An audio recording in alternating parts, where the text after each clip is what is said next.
ओम शांति।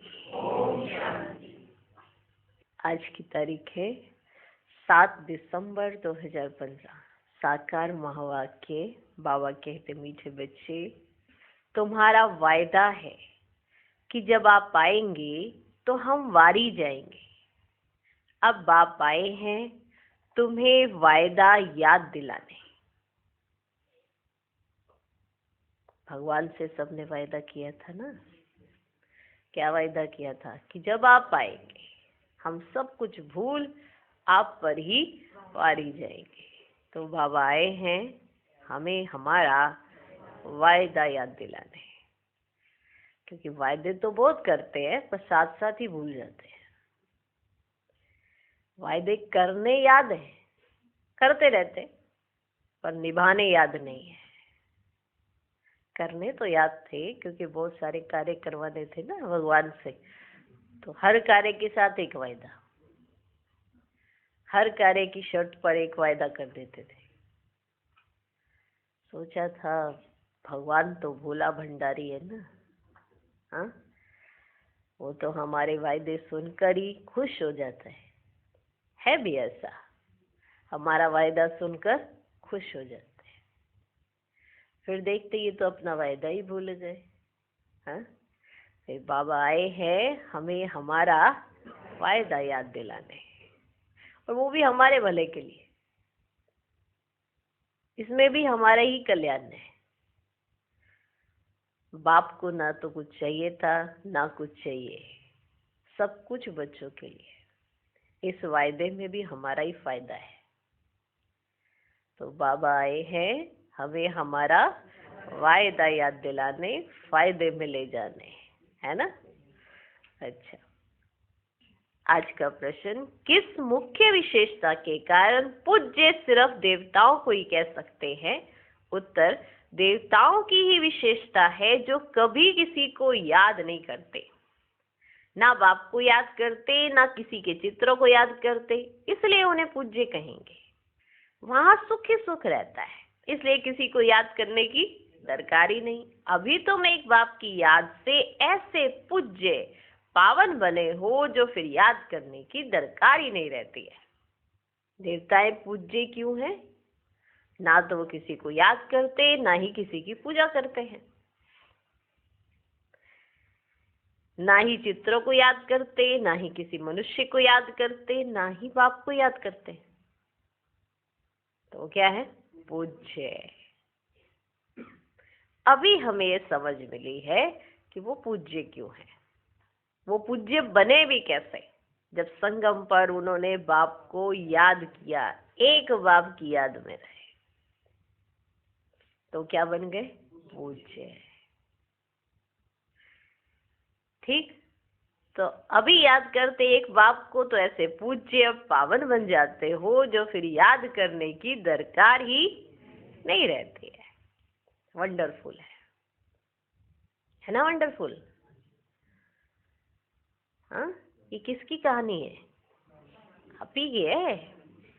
संगम पर एक बाप की याद में रहते और किसी की याद में नहीं रहते, ना ही किसी को पूजते, एक बाप की याद में रहते, तो फिर कभी किसी को याद करने की दरकार ही नहीं रहती, तो सदा पूज्य हो जाते। ठीक। ओम शांति। ओम शांति। मीठे मीठे रूहानी बच्चे, अब रूहानी आत्मा तो नहीं कहेंगे। रूह अथवा आत्मा एक ही बात है। रूहानी बच्चों प्रति बाप समझाते हैं, आगे कभी भी आत्माओं को परम पिता परमात्मा ने ज्ञान नहीं दिया है। बाप खुद कहते हैं, मैं एक ही बार कल्प के पुरुषोत्तम संगम युग पर आता हूँ। ऐसा नहीं कि मैं द्वापर में आया, ऐसा नहीं कि मैं कलयुग की शुरुआत में आ गया, ऐसा भी नहीं कि मैं सतयुग और त्रेता में आया। मैं आया कल्प के पुरुषोत्तम संगम युग पर।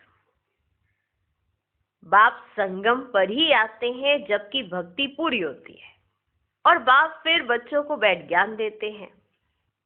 ऐसे और कोई कह ना सके सारे कल्प में सिवाय संगम युग के बाप खुद कभी आते ही नहीं कि बाबा ये कहें कि मैं पहले भी कभी आया, ऐसा नहीं है। कब आते हैं?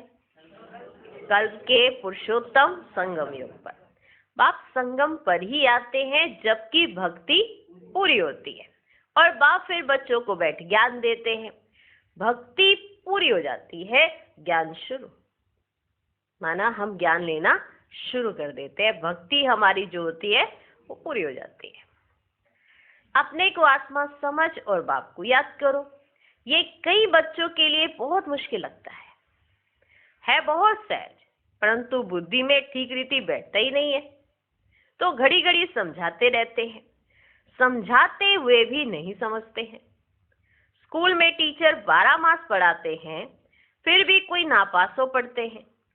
ये बेहद का बाप भी रोज बच्चों को पढ़ाते हैं, फिर भी कोई को धारणा होती है, कोई भूल जाते हैं।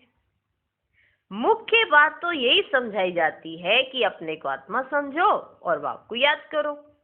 बाप ही कहते हैं मामेकम याद करो, और कोई मनुष्य मात्र कभी कह ही नहीं सकेंगे क्या मामेकम याद करो।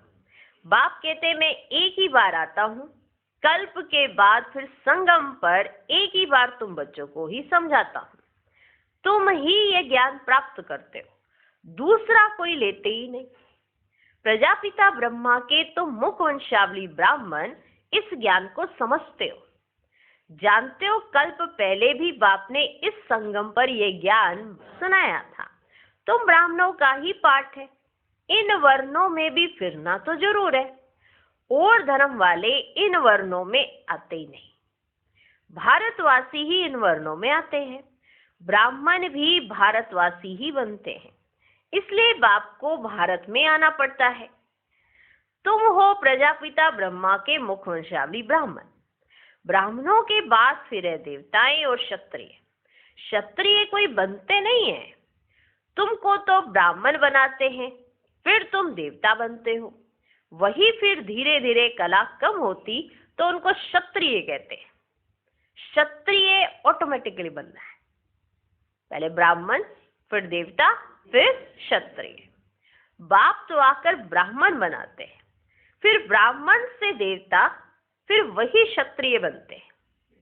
तीनों धर्म एक ही बाप अभिस्थापन करते हैं, ब्राह्मण देवता क्षत्रिय। ऐसे नहीं कि सतयुग त्रेता में फिर आते हैं, नहीं। मनुष्य ना समझने के कारण कह देते सतयुग त्रेता में भी आते हैं।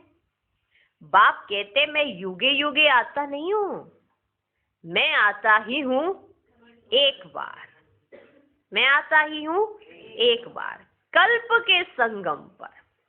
तुमको मैं ही ब्राह्मण बनाता हूं प्रजापिता ब्रह्मा द्वारा। मैं तो परम धाम से आता हूं। अच्छा, ब्रह्मा कहां से आता है? ब्रह्मा तो 84 जन्म लेते हैं, मैं नहीं लेता हूं। ब्रह्मा सरस्वती जो ही विष्णु के 2 रूप लक्ष्मी नारायण बनते हैं, वही 84 जन्म लेते हैं। फिर उनके बहुत जन्मों के अंत में प्रवेश कर इनको ब्रह्मा बनाता हूं। इनका नाम ब्रह्मा मैं रखता हूं, ये कोई इनका अपना नाम नहीं है। इनका नाम ब्रह्मा मैं रखता हूं, ये कोई इनका नाम अपना नहीं है। बच्चे का जन्म होता है तो छठी करते हैं, जन्मदिन मनाते हैं। इनकी जन्म पत्री का नाम तो लेखराज था, वह तो छोटेपन का था। अभी नाम बदला है जबकि इनमें बाप ने प्रवेश किया है संगम पर। सो भी नाम बदलते तब हैं जबकि यह वानप्रस्थ अवस्था में है। वह सन्यासी तो घर बार छोड़ चले जाते हैं तब नाम बदलता है, ये तो घर में ही रहते हैं। इनका नाम ब्रह्मा रखा क्योंकि ब्राह्मण चाहिए ना। तुमको अपना बनाकर पवित्र ब्राह्मण बनाते हैं, पवित्र बनाया जाता है। ऐसे नहीं कि तुम जन्म से ही पवित्र हो, तुमको पवित्र बनने की शिक्षा मिलती है। कैसे पवित्र बने वह है मुख्य बात। तुमको पवित्र बनने की शिक्षा मिल रही है। कैसे पवित्र बने, यह है मुख्य बात। तुम जानते हो कि भक्ति मार्ग में पूज्य एक भी नहीं हो सकता। मनुष्य गुरुओं आदि को माथा टेकते हैं क्योंकि घर बार छोड़ पवित्र बनते है ना। वो घर बार छोड़ते हैं, पवित्र बनते हैं, इसीलिए माथा टेकते हैं। बाकी उनको पूज्य नहीं कहेंगे। पूज्य वह जो किसको भी याद ना करे। सुना कितनी वंडरफुल बात। पूज्य वह है जो किसको भी याद ना करे। सन्यासी लोग ब्रह्म तत्व को याद करते हैं ना, प्रार्थना करते हैं। सत्युग में कोई को याद भी नहीं करते, कोई को भी याद नहीं करते। अब बाप कहते तुमको याद करना है एक को, दो तीन को नहीं, एक को। वह होती है भक्ति।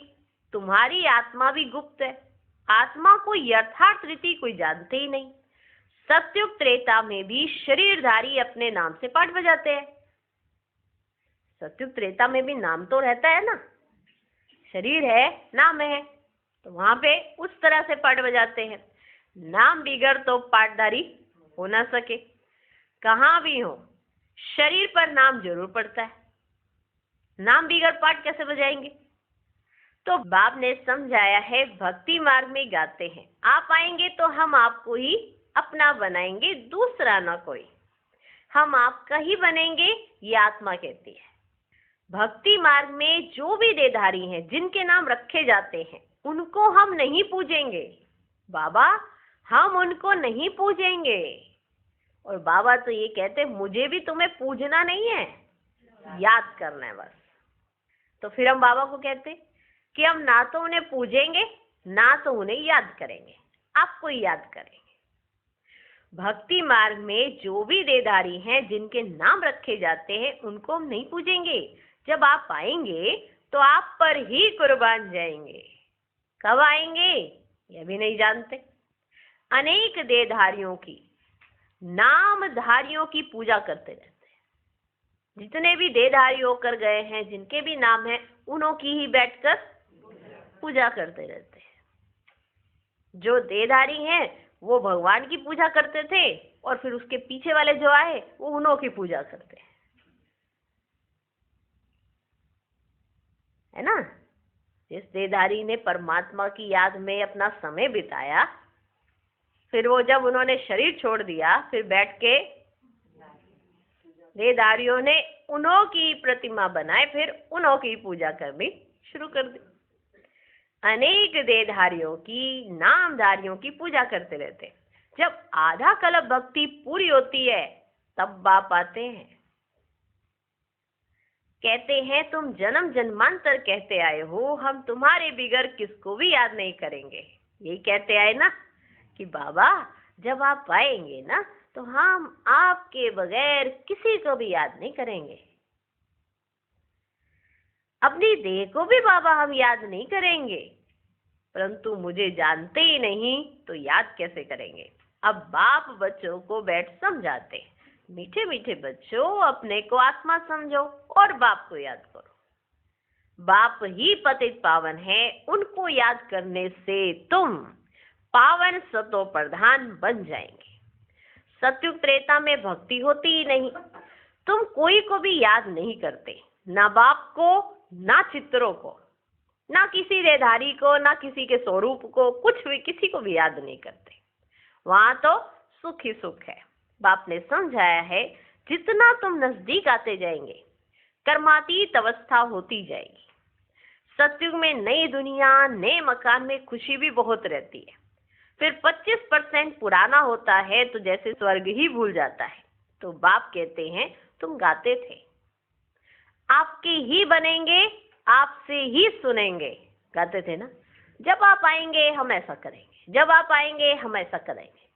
भगवान भी बैठ बैठ सुनते होंगे, बड़े वायदे कर रहे हैं। देखते हैं जब हम जाएंगे तो देखते ही क्या करेंगे।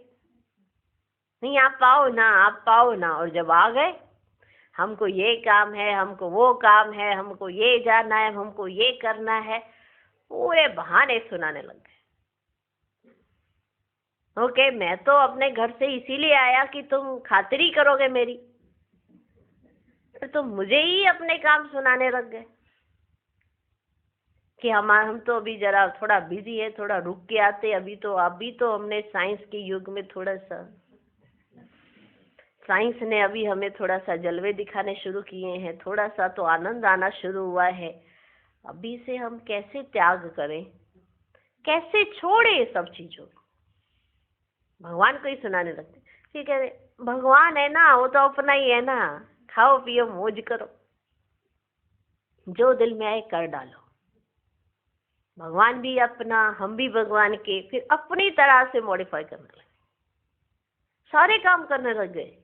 और फिर के वाह वाह, आप मेरे, मैं आप। हाँ जी, तो बाप कहते तुम गाते थे आपके ही बनेंगे, आपसे ही सुनेंगे, तो जरूर आप परमात्मा को ही कहते हो ना। ये बात किसको कह रहे हो? परमात्मा को ही कहते हो ना। आत्मा कहती है परमात्मा बाप के लिए, आत्मा सूक्ष्म बिंदी है, उनको देखने के लिए दिव्य दृष्टि चाहिए। आत्मा का ध्यान कर नहीं सकेंगे हम, आत्मा इतनी छोटी बिंदी है, ऐसा समझ याद करना मेहनत है। आत्मा के साक्षात्कार की कोशिश नहीं करते, परमात्मा के लिए कोशिश करते हैं। जिसके लिए सुना है वह 1000 सूर्य से तेजोमय है। किसको साक्षात्कार होता है तो कहते हैं बहुत तेजोमय था, क्योंकि वही सुना हुआ है। जिसकी नोंदा भक्ति करेंगे देखेंगे भी वही, नहीं तो विश्वास ही ना बैठे।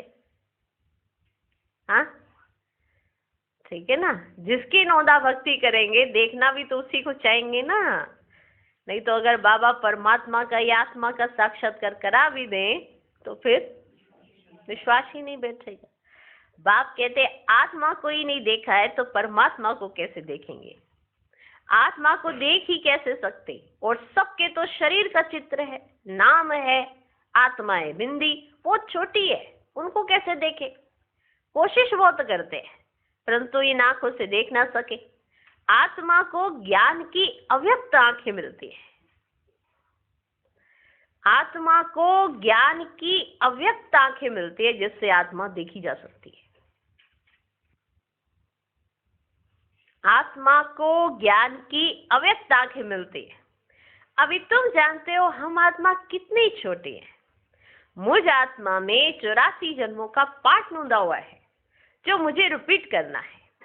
बाप की श्रीमत मिलती है श्रेष्ठ बनाने के लिए, तो उस पर चलना चाहिए। हमें बाबा की श्रीमत मिली है श्रेष्ठ बनने के लिए, तो उस पर चलना चाहिए। तुम्हें दैवी गुण धारण करने हैं, खान पान भी रॉयल होना चाहिए, चलन बड़ी रॉयल चाहिए, जिससे पता पड़े ये बाबा के बच्चे हैं। खान पान बड़ा रॉयल, चलन बड़ी रॉयल चाहिए। तुम देवता बनते हो, देवताएं खुद पूज्य हैं, ये कभी किसकी पूजा नहीं करते। ये तो डबल सिरताज है ना, ये कभी किसे पूजते नहीं, तो पूज्य ठहरे ना। सत्युग में किसको पूजने की दरकार ही नहीं। बाकी हाँ, 1-2 को रिगार्ड जरूर देंगे।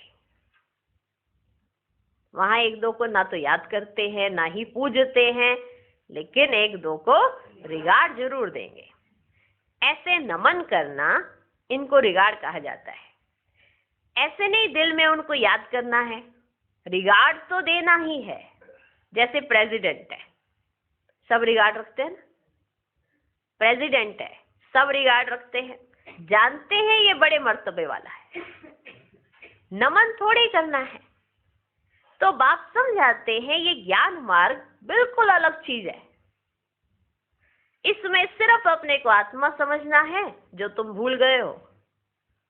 ये ज्ञान मार्ग बिल्कुल अलग चीज है, इसमें ना तो किसी को नमन करना है, पर 1-2 का रिगार्ड रखना है। वंडरफुल बात। जैसे प्रेसिडेंट है, सब रिगार्ड रखते हैं क्योंकि जानते हैं ये बड़े मर्तबे वाला है, नमन थोड़ी करना है। तो बाप समझाते हैं ये ज्ञान मार्ग बिल्कुल अलग चीज है। इसमें सिर्फ अपने को आत्मा समझना है। जो तुम भूल गए हो, शरीर के नाम को याद कर लिया है। मैं ये हूं, मैं ये हूं, शरीर के नाम को याद कर लिया है। काम तो जरूर नाम से ही करना है, बिगर नाम किसको बुलाएंगे कैसे? काम तो करना है, वो नाम से ही करना है, लेकिन नाम तो ही नहीं, खुद समझ लो। मैं ये हूं, मैं ये हूं, इसका अहंकार कितना हो जाता है। हो कौन? आत्मा, छोटी सी बिंदी। नाम तो है शरीर के ऊपर, बिगर नाम बुलाएंगे कैसे? भल तुम शरीरधारी बन पाठ बजाते हो, परंतु बुद्धि से शिव बाबा को याद करना है। बुद्धि से शिव बाबा को याद करना है। अपनी बुद्धि से बात करो, उसको एक ही प्लान देना है कि याद एक ही को करना है। वो कौन है? शिव बाबा। श्री कृष्ण के भक्त समझते हमको श्री कृष्ण को ही याद करना है। बस जिधर देखता हूं श्री कृष्ण ही श्री कृष्ण है। हम भी श्री कृष्ण, तुम भी श्री कृष्ण। अरे तुम्हारा नाम अलग, उनका नाम अलग, सब श्री कृष्ण कैसे बन सकते? कैसे हो सकते श्री कृष्ण श्री कृष्ण? कृष्ण ही कृष्ण, कृष्ण ही कृष्ण, जिधर देखो कृष्ण ही कृष्ण। सब कृष्ण कैसे हो सकते हैं? सबका नाम कृष्ण थोड़ी होता है। जो आता सो बोलते रहते हैं। जिधर देखूं कृष्ण ही कृष्ण, कृष्ण ही कृष्ण, हम भी कृष्ण, तुम भी कृष्ण। जिधर देखूं राधे ही राधे, हम भी राधे, तुम भी राधे। माना जिसका जो दिल आता है सो कहते रहते। अब श्री कृष्ण का नाम तो श्री कृष्ण का है ना, अपने ऊपर कैसे लगाओगे? लेकिन समझते हमारी तो श्रद्धा है, हमारी भावना है, तो माना वो हमारे अंदर ही रहते हैं ना, तो हम भी श्री कृष्ण, तुम भी श्री कृष्ण।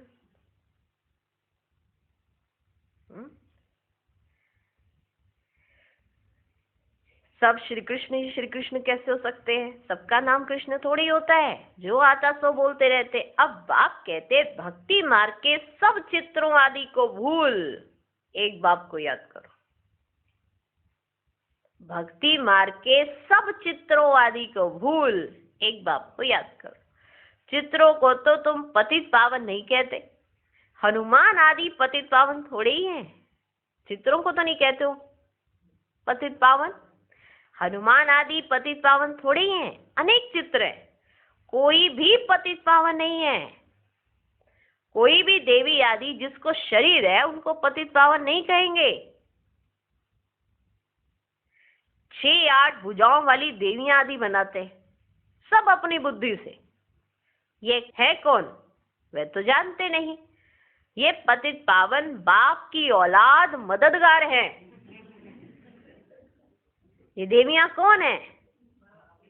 बाप की औलाद है, मददगार हैं। ये किसको भी पता ही नहीं है। तुम्हारा रूप तो ये साधारण ही है। ये शरीर तो विनाश हो जाएंगे। ऐसे नहीं कि तुम्हारे चित्र आदि रहेंगे। हाँ, इतनी फोटोएं खींचते हो, नहीं रहेंगे। ऐसे नहीं कि तुम्हारे चित्र आदि रहेंगे और सबको बाद में पता रहेंगे हमारे पूर्वज है। देखो उन्होंने कहाँ कहाँ पिक ली हुई है। कितना शरीर का वो करते हैं। जहाँ श्रृंगारना है आत्मा को, वहां लगे हुए शरीर के श्रृंगार करने। क्यों करते हैं? अगर आत्मा श्रृंगारित हो, अच्छा साफ हो, तो शरीर भी ऐसे ना श्रृंगार होके भी चमकता ही नजर आएगा। आत्मा का अगर श्रृंगार कर रहे हैं तो ब्राह्मण कितने सुंदर लगते हैं। व्हाइट व्हाइट ड्रेस में कितने सुंदर लगते हैं ना। हाँ, एकदम चेहरे पे नूर, याद की चमक है ना। और वही इतना मेकअप, इतना वो करके ऐसे चेहरे बना लेते हैं। किसी पे सेट हुआ, किसी पे सेट नहीं हुआ है। एक परत के ऊपर दूसरी परत, चेहरा ही बदल जाता है। एक नेचुरल और एक उसको आर्टिफिशियल, तो बदलेगा तो है ही। तो खुद को ही शीशे में देख, ये मैं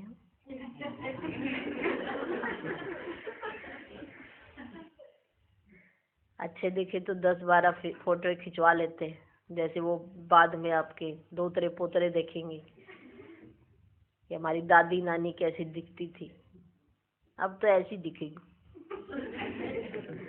हाँ, किस शरीर के पीछे, किस शरीर के पीछे? आज ही को तो देखा जाता है ना, आज आपका शरीर कैसा तो आज ही को देखा जाएगा ना, पिछला कैसा था तो वो उसी की बातें थोड़ा करता रहेगा कोई। ये आपके पोते पोतियां बात करें हमारी दादी बड़ी सुंदर थी, 1-2 बार ही कहेंगे, अभी तो कहें ऐसी हो गई है। तो किस शरीर के पीछे, किस शरीर के पीछे जा रहे हैं? सोचो। तो ये ऐसा नहीं है कि आपके ये जो चित्र है, हाँ, ये रहेंगे, ऐसा नहीं है। ये शरीर तो विनाश हो जाएंगे, ऐसे नहीं कि तुम्हारे चित्र आदि रहेंगे, ये सब खत्म हो जाएंगे। वास्तव में देवियां तुम हो। नाम भी लिया जाता है सीता देवी, फलानी देवी, राम देवता नहीं कहेंगे, फलानी देवी व श्रीमती कह देते, वह भी रोंग हो जाता। अब पावन बनने के लिए पुरुषार्थ करना है। तुम कहते भी हो पति से पावन बनाओ, ऐसे नहीं कहते कि लक्ष्मी नारायण बनाओ। पति से पावन भी बाप बनाते हैं, नर से नारायण भी वे बनाते हैं। वो लोग पतित पावन निराकार को कहते हैं और सत्यनारायण की कथा सुनाने वाले फिर और दिखाए हैं। ऐसे तो कहते नहीं बाबा सत्यनारायण की कथा सुनाकर अमर बनाओ, नर से नारायण बनाओ, सिर्फ कहते आकर पावन बनाओ। ऐसे नहीं कहते नर से नारायण बनाओ हमें आकर, ऐसे कहा जाता है पावन बनाओ। बाबा ही सत्यनारायण की कथा सुनाकर पावन बनाते हैं। तुम फिर औरों को सत्य कथा सुनाते हो और कोई जान ना सके, तुम ही जानते हो। भल तुम्हारे घर में मित्र संबंधी भाई आदि हैं, परंतु वह भी नहीं समझते, वो नहीं जानते कि आप क्या करने आए हो और आप क्या कर रहे हो। तुम्हारे घर में मित्र संबंधी भाई बहन सब हैं, वो भी ये राज नहीं जानते कि आप कहाँ जाते हो, क्या पढ़ते हो और क्या कर रहे हो, वो भी ये बात नहीं समझते। अच्छा, मीठे मीठे सिकी लधे बच्चों प्रति माता पिता बाप दादा का याद प्यार और गुड मॉर्निंग। रूहानी बाप की रूहानी बच्चों को नमस्ते। हम रूहानी बच्चों के भी रूहानी बाप को नमस्ते नमस्ते नमस्ते। Good morning good morning good morning.